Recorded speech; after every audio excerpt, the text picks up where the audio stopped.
Assalamualaikum warahmatullahi wabarakatuh. Buat anak-anak ayah yang nantinya akan dimintai tugas sebagai khotib Idul Fitri, kemudian ayah kemarin sudah coba mengajarkan ke beberapa abang-abang kalian yang juga punya tugas sama.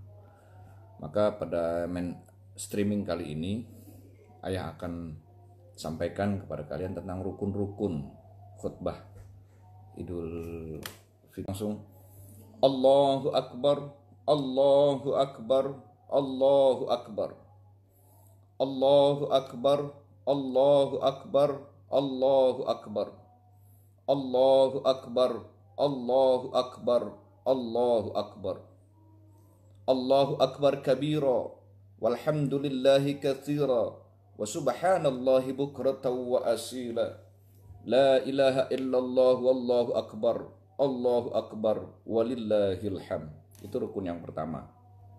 Kemudian rukun yang kedua, tahmid. Terserah tahmid pembukanya apa saja. Alhamdulillah, alhamdulillahilladzi nasta'inu wa nastaghfiruh min sururi anfusina man yahdillahu fala mudilla lahu wa man yudlilhu fala hadiya lahu wala haula wala quwwata illa billahil aliyyil azim. Kemudian rukun yang ketiga, syahadat. Asyhadu an la ilaha illallah wahdahu la syarika lah wa asyhadu anna Muhammadan abduhu wa rasuluh la nabiyya ba'dah. Rukun yang keempat, membaca satu ayat minimal atau membaca ayat-ayat Al-Quran. Dalam hal ini karena Idul Fitri kita akan membaca surat Ara'aital ladzi yukadzibu biddin karena berkaitan dengan puasa yang fakir miskin, apa yang mereka rasakan. Contoh. Ini rukun yang keempat. Qala Allah Ta'ala fil Qur'anil Karim, A'udzu billahi minasyaitonir rajim. Bismillahirrahmanirrahim. Ara'aital ladzi yukadzibu biddin, fadzalikal ladzi yad'ul yatim wa la yahuddu 'ala ta'amil miskin. Fawailul lil musallin alladzina hum 'an salatihim sahun walladzina hum yura'una wa yamna'una al-ma'un. Rukun yang keempat. Kemudian rukun yang kelima, wasiat. Terserah kalian bisa apa saja, tapi intinya adalah ibadallah usikum wa nafsi bitaqwallah faqad fadal muttaqun. Ittaqullaha haqqa tuqatih wa la tamutunna illa wa antum muslimun. Sampai di sini rukun yang kelima sebetulnya sudah tinggal isinya, apa saja isinya. Nanti tinggal rukun yang keenam, kalian duduk di antara dua khutbah, kemudian bangun lagi, itu takbir lagi 7 kali. Nah, kalau tadi yang pertama 9 kali, yang kedua takbir lagi 7 kali.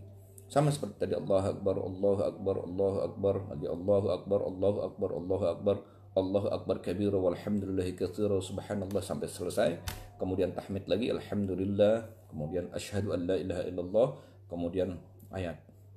Kalian boleh sampaikan innallaha wa malaikatahu yusalluna 'alan nabi ya ayyuhalladzina amanu sallu alaihi wa sallimu taslima.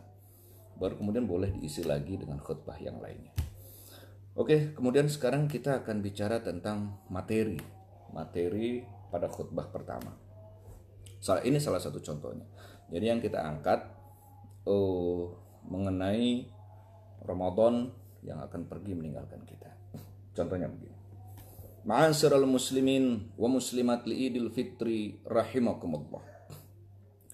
30 hari Ramadan telah menemani kita. 30 hari Ramadan telah menemani sujud-sujud malam kita. 30 hari Ramadan telah menemani haus, lapar, serta dahaga yang kita alami. 30 hari Ramadan telah mendidik kita dalam kawah candra di muka agar kita mampu merasakan apa yang dirasakan mereka, para kaum marginal, orang-orang yang secara ekonomis di bawah kita. 30 hari Ramadan telah mengajarkan betapa perihnya menahan lapar, betapa keringnya terik menahan haus dan dahaga. 30 hari kita diajarkan untuk mampu mengontrol jiwa, mengontrol amarah, mengontrol nafsu melalui puasa-puasa yang kita lalui.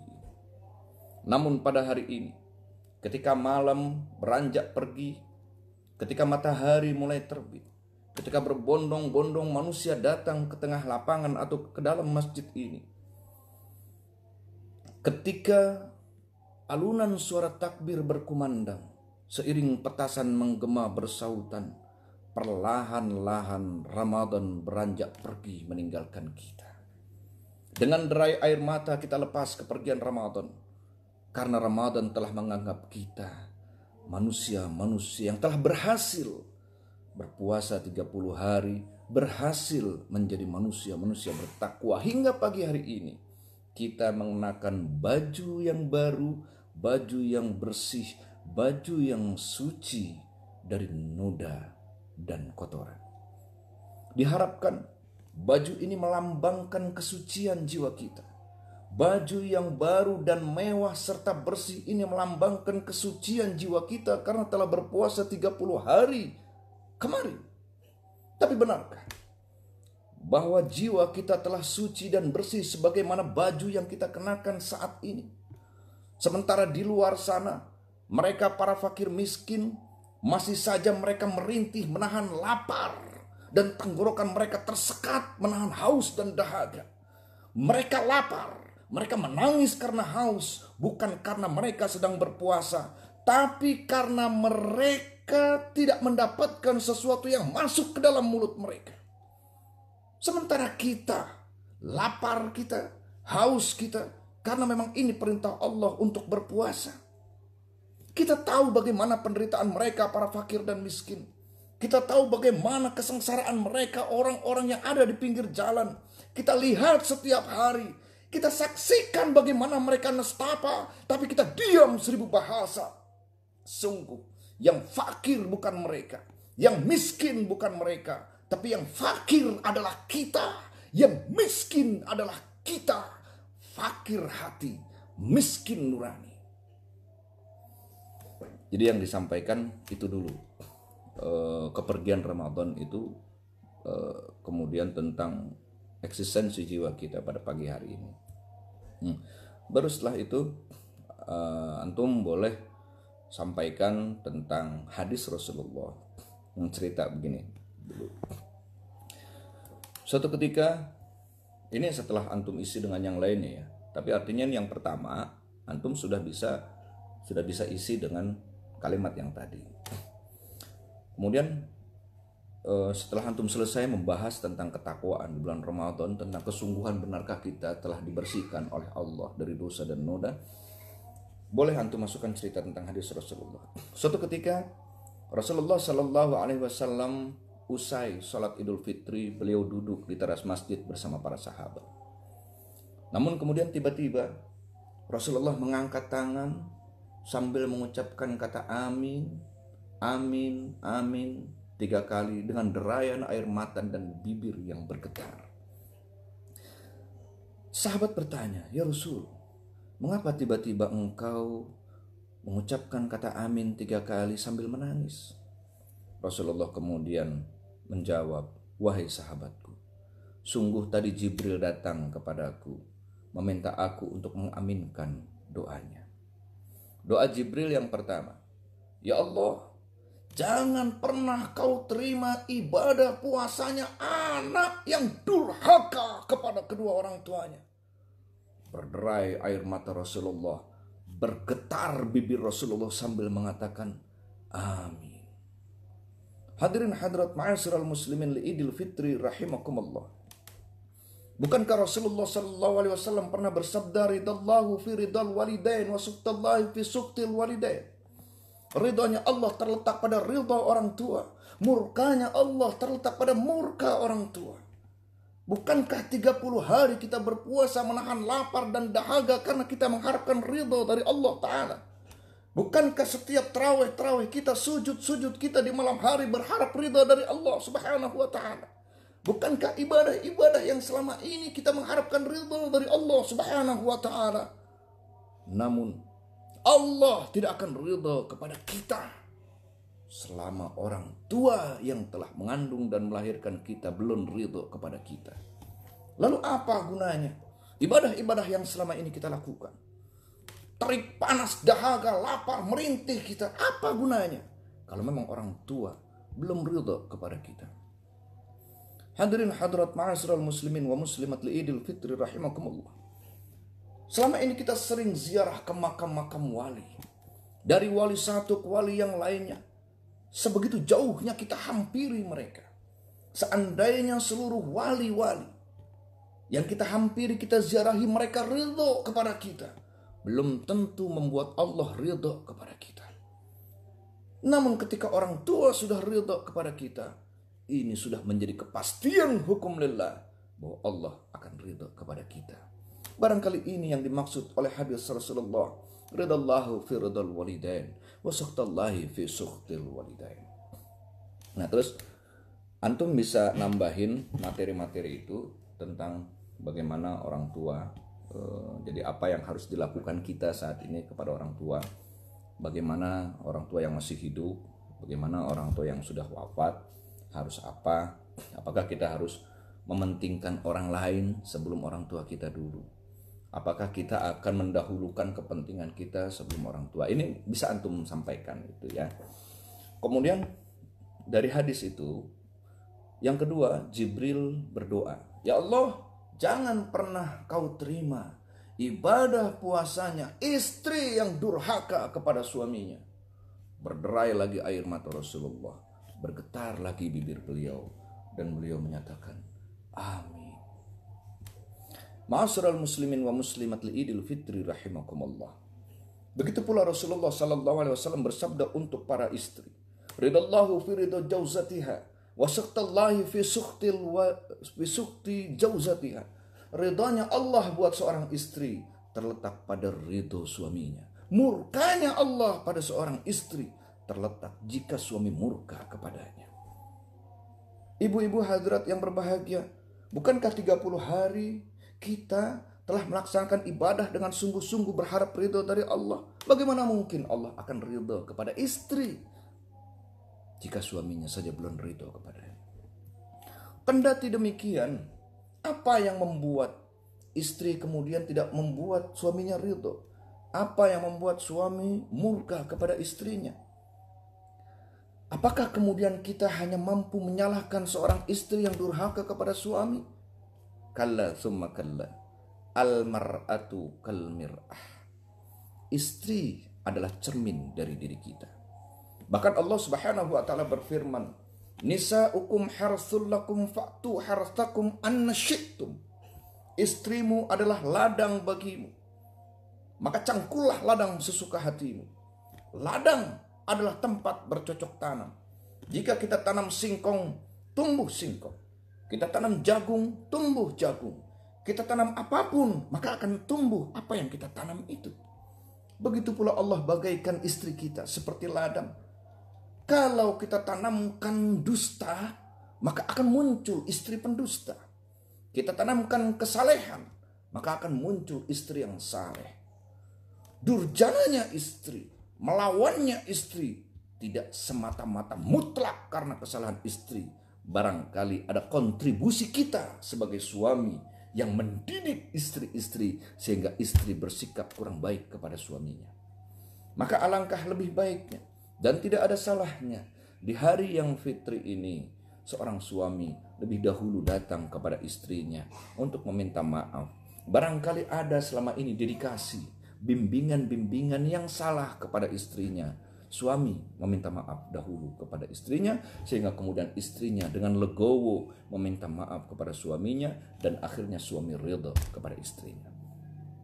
Hadirin hadirat ma'asyiral muslimin wa muslimat li'idil fitri rahimakumullah. Lalu apa yang terjadi ketika suami ridha kepada istrinya? Itu berarti Allah Ta'ala ridha kepada dia. Ketika Allah Ta'ala sudah ridha kepada istrinya, maka doa istri akan diijabah oleh Allah. Ketika istri sudah mampu menyenangkan suami, maka menjadilah keluarga yang sakinah. di mana keluarga yang sakinah ini akan mendatangkan miliaran malaikat Mikail. Dalam hadis disebutkan ribuan malaikat Mikail untuk memberikan rahmat dan keberkahan pada keluarga itu. Berkah yang menjadi tolak ukur ketika sakinah, mawaddah terjadi di dalam keluarga kita. Keberkahan yang akan menjadi tujuan utama Allah Subhanahu wa taala memberikan kepada keluarga yang sakinah, mawaddah, warahmah. Itu hadis yang kedua. Kemudian hadis yang ketiga, antum nanti boleh sampaikan tentang yang, ya Allah, jangan pernah kau terima ibadahnya seorang muslim yang tidak memaafkan muslim lainnya. Kemudian Rasulullah menangis sambil terseduh-seduh dan akhirnya hampir tidak mengatakan amin karena saking takutnya. Nah, akhirnya Rasulullah bilang amin dengan suara yang sangat bergetar. Hadirin hadirat Idul Fitri rahimakumullah. Nanti antum merangkai sendiri ya nak ya. Kalimatnya antum merangkai sendiri.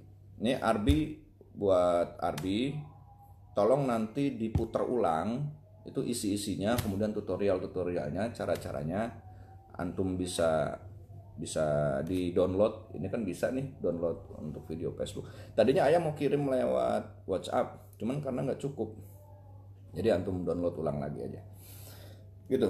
Nah, jadi yang ketiga, tadi doa Jibril itu, jangan kau terima ibadah puasanya muslim yang tidak memaafkan muslim lainnya. Rasulullah menjawab, amin. Maka innamal mu'minuna ikhwah. Ini hadisnya. Fa aslihu baina qulubikum. Sesungguhnya sesama muslim itu adalah saudara, maka perbaiki hatimu di antara saudaramu. Bukan untuk dia ketika kita memaafkan kesalahan dia, tapi untuk diri kita sendiri di hadapan Allah Subhanahu wa taala. Kita berbuat baik, berbuat sesuatu bukan untuk orang lain. Sesungguhnya kebaikan kita adalah untuk kembali kepada diri kita sendiri. Ada orang yang menyakiti kita, biarlah itu urusan dia dengan Allah. Yang penting hati ini tidak menerima keburukan dia. Hati ini tidak menyimpan sampah keburukan-keburukan yang datang dari orang lain. Maafkan, itu untuk diri kita sendiri, bukan untuk mereka. Urusan mereka adalah urusan mereka kepada Allah. Laisal jazaa'ul husna illal husna. Tidak ada satu balasan kebaikan kecuali kebaikan yang sama.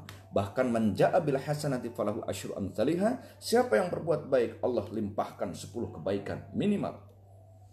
Ada yang lebih baik 700 kali Allah Ta'ala jadikan kebaikan untuknya. Ada yang lebih baik lagi, wallahu yudha'ifu liman yasha, wallahu wasi'un 'alim. Allah akan melipat gandakan kebaikan itu. Adapun mereka yang sudah berbuat jahat, sekali lagi, wa man jaa'a bis sayyi'ah fala yujza illa mithlaha. Mereka akan mendapatkan balasan yang sesuai dengan apa yang mereka lakukan. Al anfu bil anfi, wal udhunu bil udhuni, al qatlu bil qatli. Allah Ta'ala sudah menerapkan hukum begitu. Jadi memaafkan kita memaafkan kesalahan orang lain, bukan untuk orang itu, tapi untuk diri kita sendiri. Mereka tetap akan mendapatkan balasan yang setimpal, entah itu dari orang lain, atau dari manapun. Karena janji Allah, "Man jaa'a bis-sayyi'ati fala yujza illa mithlaha." Anak-anak yang berbahagia, jadi poin-poin nanti kalian untuk khutbah Idul Fitri itu yang harus diingat bahwa pada takbir yang pertama itu, pada khutbah yang pertama itu takbirnya 9 kali. Mau kalian teruskan Allahu Akbar kabira walhamdulillahi katsira, silahkan. Mau sampai Allahu Akbar, Allahu Akbar, Allahu Akbar, Allahu Akbar 9 kali, silahkan. Baru kemudian tahmid, kemudian syahadat, kemudian ayat Al-Quran, kemudian wasiat. Kemudian duduk kalian, itu rukun yang ke-6. Begitu bangun lagi, nanti takbir lagi 7 kali. Jadi khutbah yang kedua takbirnya 7 kali. Setelah itu boleh sampaikan ayat. Tadi kan ayat kan sudah pada khutbah yang pertama itu. Di kedua mau sampaikan ayat lagi silahkan. Tapi biasanya yang disampaikan innallaha wa malaikatahu yusalluna 'alan nabi ya ayyuhalladzina amanu sallu 'alaihi wa sallimu taslima. Nah, kemudian baru kalian boleh sampaikan materi lagi karena ini khutbah yang kedua. Jadi rukunnya itu kan 2 khutbah. Kalau 2 khutbah itu ada materi lagi gitu. Jadi jangan setelah membaca ayat Al-Quran langsung doa. Itu bukan khutbah. Itu acara doa penutup. Jadi upayakan memenuhi rukun-rukun itu. 2 khutbah adalah khutbah pertama dan khutbah kedua. Jadi hendaknya walaupun sedikit pada khutbah yang kedua nanti antum menyampaikan juga materi. Materi apa saja? Boleh mengenai tadi yang Jibril berdoa itu dimasukkan ke dalam khutbah kedua, boleh. Yang penting antum bisa memenuhi. Dan itu menurut ayah yang sudah-sudah itu paling lama itu 15 menit, 20 menit gitu. Enggak sampai setengah jam. Kasihan, udah panas, apalagi kalau yang di lapangan gitu ya. Kalau di lapangan udah panas banget. Kalau yang di masjid mending. Lagi juga yang di masjid juga orang udah pada gedabak-gedubuk. Enggak kayak sholat Jumat. Kalau sholat Jumat mah sholat dulu baru khutbah dulu baru sholat. Orang masih nungguin sholatnya. Tapi kalau sholat Idul Fitri orang udah gelisah ditinggal, nggak enak juga loh. Lagi khutbah terus ditinggal sama orang.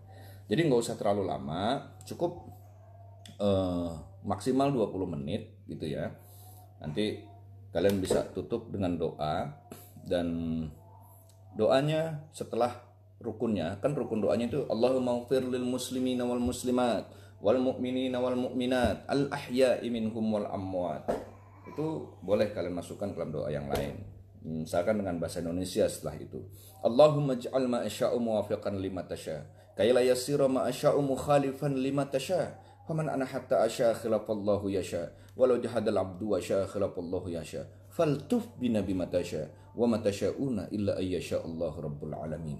Ya Allah, jadikanlah kehendak kami sesuai dengan kehendak-Mu, dan jadikanlah kehendak-Mu sesuai dengan kehendak kami, agar tidak ada satu makhluk-Mu pun yang akan menghambat kehendak kami, karena kehendak kami sudah sesuai dengan kehendak-Mu. Ya Allah, lembutkanlah kehendak-Mu yang untuk kami, agar kami bisa menjadikan kehendak-Mu sebagai kehendak kami. Nah itu gitu. Jadi setelah rukun doa dengan Allahumma ighfir lil muslimin wal muslimat wal mu'minin dalam bahasa Arab sudah antum baca, antum boleh mengutarakan doa dengan bahasa Indonesia. Tapi ini pada khutbah yang kedua. Khair, anak-anakku yang berbahagia, kalian yang mendapatkan tugas untuk khutbah Idul Fitri, ayah bangga karena bagaimanapun kalian di mata ayah masih anak-anak ayah. Menurut ayah ilmu kalian ya masih taraf SMP SMA lah. Belum waktunya kalian untuk khutbah Idul Fitri. Tapi karena memang masyarakat yang minta ke kalian, barangkali ini Allah Ta'ala perintahkan kepada kalian melalui tangan-tangan mereka, melalui mulut mereka. Terima saja. Buat antum yang masih ragu, masih bingung materi apa, antum boleh WA ke ayah, kemudian boleh tanya materinya apa. Dan antum yang dapat tugas untuk khutbah Idul Fitri, kalau bisa antum rekam dulu, kemudian antum kirimin ke ayah. Itu biasanya kalau lewat WhatsApp itu, lewat sound rekaman itu cuma 15 menit itu. Nah 15 menit. Kalau khutbah antum ada 30 menit, berarti dibagi 2, 15 menit kirimin ke ayah 2 kali. Nanti biar ayah koreksi.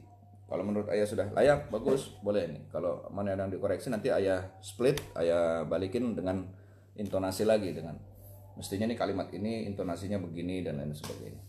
Khair, gitu ya anak ya. Ayah bangga sama kalian, walaupun kalian masih SMA, tapi kalian sudah dipercaya sama masyarakat untuk menjadi khutbah Idul Fitri, dan ini jumlahnya bukan cuma 1, alhamdulillah. Bang Arbi mewakili ayah di Depok, di Bojong Sari ya. Awas Bang Arbi bawa nama Man Ana, Bang Arbi juga bawa nama ayah, karena Bang Arbi di situ dilihatnya sebagai ustadz di Man Ana. Terus juga buat anak-anak ayah yang SMA yang di beberapa tempat, lakukan yang terbaik. Tidak usah ada di dalam hati ingin dipuji, jangan. Sampaikan saja ini adalah tentang Allah, bukan tentang dirimu. Kalau engkau bicara tentang Allah, sembunyikan dirimu. Kalau engkau ingin menyebarkan kalimat Allah, sembunyikan tentang dirimu. Jangan lagi kau berharap kau akan dimuliakan oleh orang yang mendengar khutbahmu. Lepaskan semuanya. Kenalkan mereka tentang Allah Ta'ala. Sudah, itu saja. Sekali lagi ayah mohon, jangan pernah terdetik sedikit pun di hati kalian bahwa kalian ingin mendapat pujian dan kalimat bagus dari orang lain. Singkirkan itu. Biar Allah Ta'ala yang menerangkan. Biar Allah Ta'ala yang menilai. Kalian hanya punya tugas untuk menerangkan tentang Allah kepada mereka. Khair, wallahu muwaffiq ila aqwamit thoriq. Mudah-mudahan streaming ayah ini manfaat buat anak-anak ayah yang ada di sana. Sekali lagi, tolong sampaikan kepada mereka yang mendapat jadwal khutbah Idul Fitri. Jika mereka tidak melihat streaming ini, antum yang sudah ngedownload ini tolong kirimkan ke mereka. Jazakumullah khairan katsir. Ayah berdoa buat kalian, ayah sayang kalian sampai mati ayah sayang kalian. Ada apa-apa, baik ke ayah. Ini orang tua kalian. Orang tua kalian yang ini masih hidup. Nah. Jangan dianggap udah mati. Ada apa-apa kalian di luar, bilang ke ayah. Assalamualaikum warahmatullahi wabarakatuh.